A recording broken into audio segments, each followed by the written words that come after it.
Do you know how to buy a good or a service? Have you heard about the procurement cycle? If not, that video is going to be for you. Hi, my name is Lucy and welcome to Procurement 4.0, the channel where we speak about procurement topics.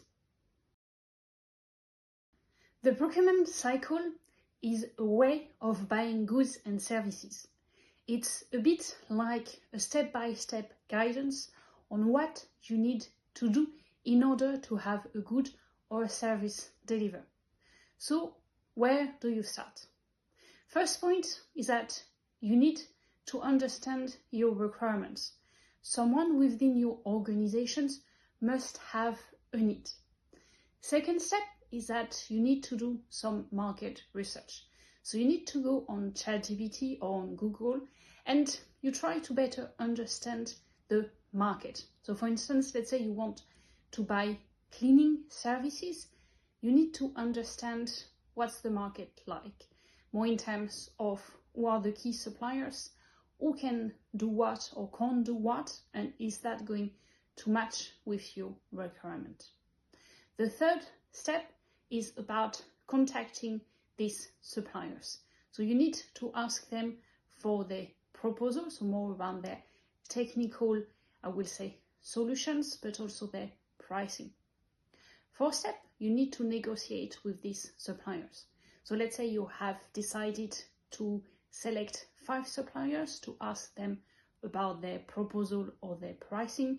You then need, once you have received this proposal, you then need to have a better, negotiate with this supplier. Fifth step is that you award a contract to a supplier. So around if I'm taking back the cleaning services aspect we spoke about earlier on, it's where you are going to give a contract to a supplier in that regard.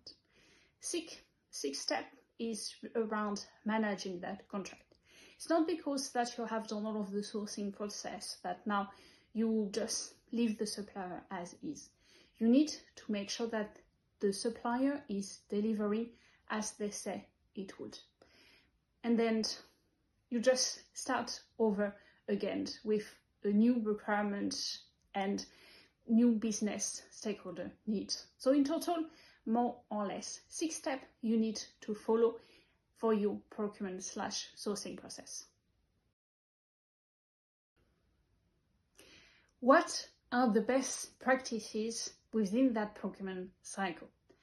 In other words, what are the do and the don't?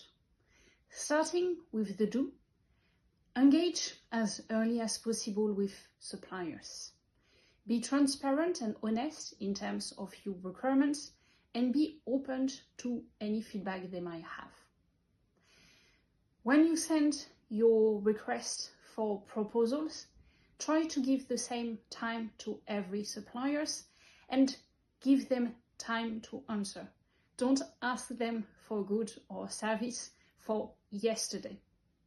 They are a busy company, so you need to give them time to answer to your proposal. And then last but not least, give feedback to the unsuccessful suppliers.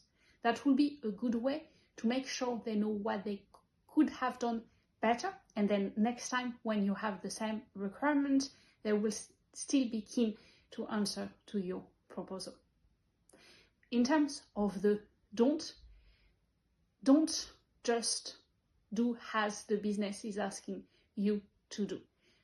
So they have a requirement, yes, but challenge that requirement based, for instance, on your previous experience or on market research. Don't just call one supplier and ask just for a quick quote. Depending on your requirement, obviously in terms of the scope, in terms of the volume and the pricing, it's always good to have a bit of competition. And last but not least, don't ghost your suppliers. It's always good to have that open communications and really making sure they feel that they are part of the process and that you are really building a partnership. In conclusion, it's easy to procure a good or service if you are following these key steps. That's it for today's video. If you have enjoyed the video or if you have any questions, please either do subscribe or add your questions in the comment section. Thanks for listening.